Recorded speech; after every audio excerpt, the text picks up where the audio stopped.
Abraham Mendieta, analista político, muchísimas gracias por acompañarnos. ¿Cómo estás? Muy bien, Juan, qué gusto estar contigo analizando este momento histórico para la vida pública nacional, que además va a abarcar la conversación de las próximas semanas y meses. Así es, sin duda alguna. Además, 20 iniciativas de reforma se proponen pues en la última legislatura, Abraham Mendieta, y ya en la recta final de la gestión del presidente López Obrador. 7 meses para que concluya su mandato.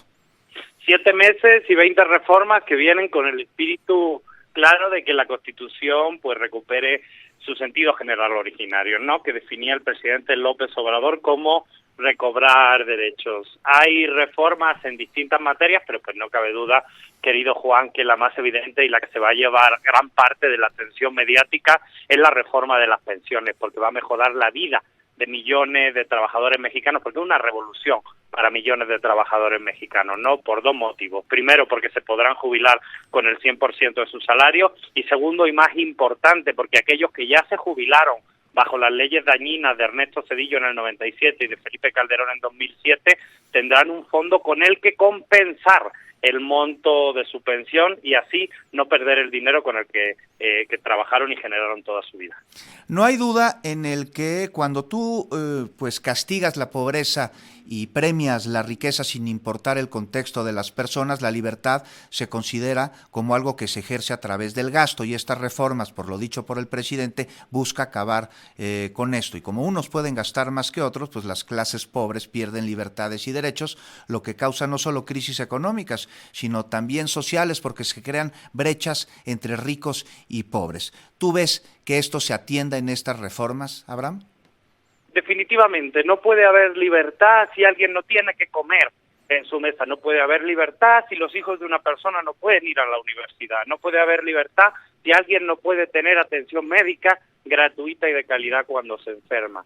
La libertad tiene condicionantes materiales que definitivamente se atienden en estas propuestas de reforma constitucional, empezando por los salarios mínimos de los maestros, continuando con las jubilaciones para todas y todos, la garantía de que los jóvenes tengan acceso a la educación, pero también al trabajo después de formarse, la capacidad material de los jornaleros agrícolas de recibir un salario por cultivar su tierra cuando sea necesario, la libertad de la movilidad, recuperando los trenes de pasajeros, el acceso al agua, uno de los grandes problemas del siglo XXI, la prohibición del maltrato a los animales, que dice mucho de como sociedad, como somos, ¿no? Que los trabajadores puedan ser dueños de la vivienda, un derecho fundamental, ¿no? Las becas para todas y todos. Yo creo que aquí hay elementos para constituir una nueva forma de relacionarse pueblo con Estado, ciudadanía con gobierno.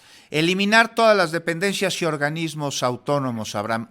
Todas, dijo el presidente, que se crearon durante el periodo neoliberal con el propósito de proteger negocios particulares en contra del interés público. ¿Tú lo ves así?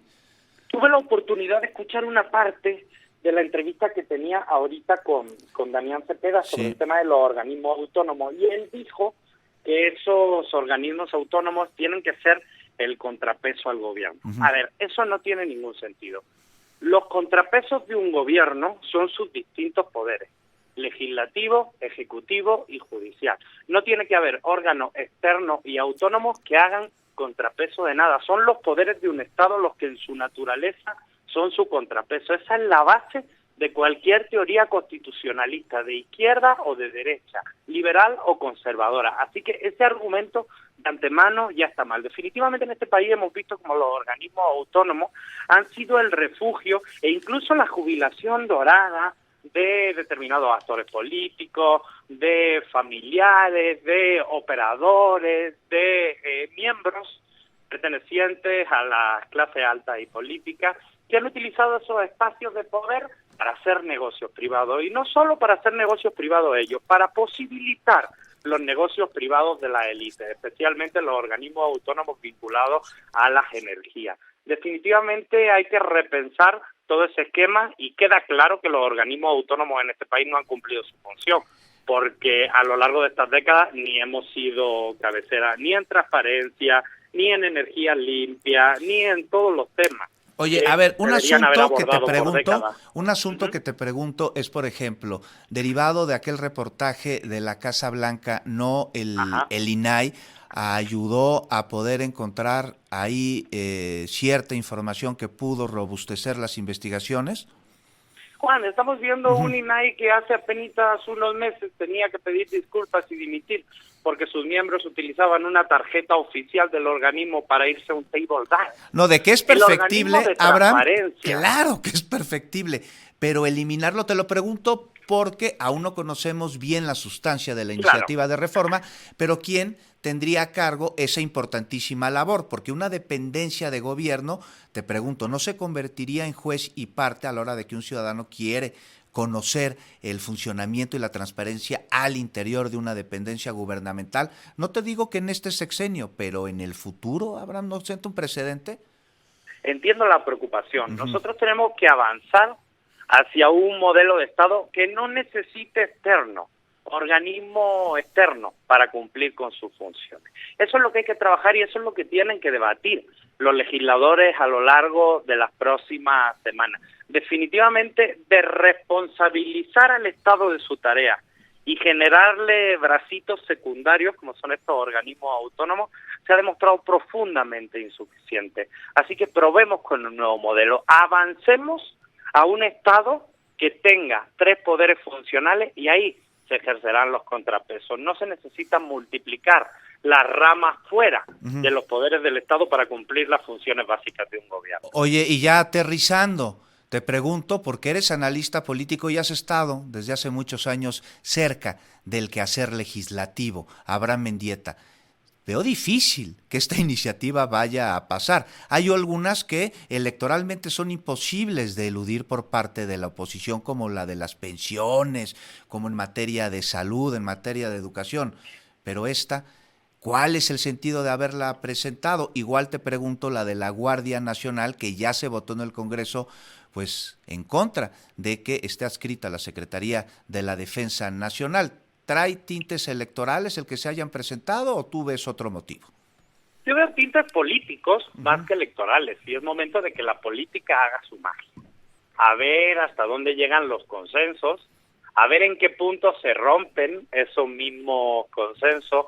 Hay iniciativas que definitivamente se utilizarán de manera electoral, pero es que es obvio.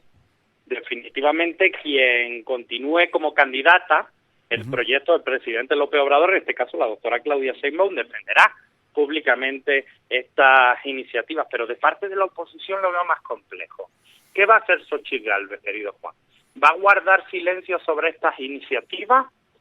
¿Va a pedir que se voten completamente en contra? ¿Tiene el poder con las bancadas opositoras de conseguir que se vote en contra? Definitivamente que esto va a tener tintes políticos a lo largo de estos meses, pero bueno, es eso lo que estamos haciendo y viviendo en este momento, ¿no? La política.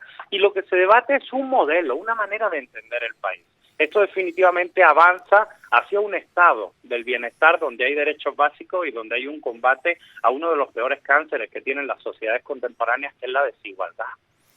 La desigualdad, la cuarta iniciativa que presenta el presidente López Obrador es la de garantizar atención médica de manera gratuita. ¿Tú dirías, Abraham Mendieta, que esto es un pendiente del gobierno actual?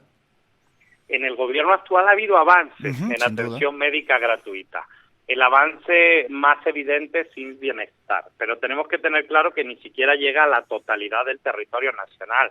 Depende de los propios gobernadores o gobernadoras suscribir este acuerdo. Por ejemplo, en estados como Chihuahua, donde gobierna la oposición, la gente no tiene acceso a bienestar. Así que se ha avanzado mucho en esta materia. Hay muchos millones de mexicanos más con acceso a atención médica integral y gratuita. Sin embargo, aún no es la totalidad del país y creo que ese tiene que ser el objetivo a alcanzar, al menos cerrando este sexenio, que queden las bases de todo eso. Van a votar los partidos políticos por la iniciativa número 16, la reforma electoral que contempla la reducción de gastos destinados a las campañas, a los partidos, disminuir regidores municipales, que se evite el uso de estructuras burocráticas electorales, adiós a los plurinominales, el Congreso, los diputados serán 300, no 500, el Senado 64, no 128, pues yo lo veo complicado, ¿no? Se van a bajar el domingo. Deberían votarla a favor porque está en el ánimo colectivo de la ciudadanía. El pueblo cree, y cree bien, que hay un gasto excesivo en política. ¿Estamos sobre representados legislativamente, Abraham? Estamos mal representados por una parte de los servidores públicos, desde siempre. Y claro que se puede hacer un ajuste muy claro en regidores, y claro que se puede reducir mucho el número de diputados y senadores. Y bueno, y en el tema de las plurinominales, pues es algo que hemos conversado mucho a lo largo de los últimos años, pero pues no creo que le ayude mucho en la discusión pública haber presentado a Lito, a Chucho Ortega, a Marco Cortés y a Ricardo Anaya como plurinominales de la oposición, querido Juan, es que tampoco se ayuda. ¿Qué pasa con la función de los legisladores plurinominales, que es el de representar minorías políticas que, bueno, en una elección sin ellos, pues no tendrían cabida? Es que en el caso del Senado, donde se tienen que representar los intereses de los estados y no directamente de los distritos, los diputados plurinominales ni siquiera tenían sentido de existencia primigenia, más que adecuarse a lo que ocurría en el Congreso de la Unión con los diputados, ¿no? Yo creo que puede dotar de legitimidad a los representantes públicos la reducción en el gasto y también la reducción en los representantes. A ver, Juan, hay 500 diputados federales. ¿Sí? Y la inmensa mayoría de los que colaboramos en tu programa, que estamos muy activos y muy interesados en la vida pública nacional, no conocemos a más de 50. Hay una gran parte de la Cámara de Diputados que definitivamente no se va a notar social. Pues estaremos pendientes ahora sí de los cómo y de las sustancias de estas 20 iniciativas de reforma que presenta el presidente. Abraham Mendieta, analista político, te agradezco. Qué gusto platicar contigo, querido Juan. Un abrazo fuerte a tu audiencia.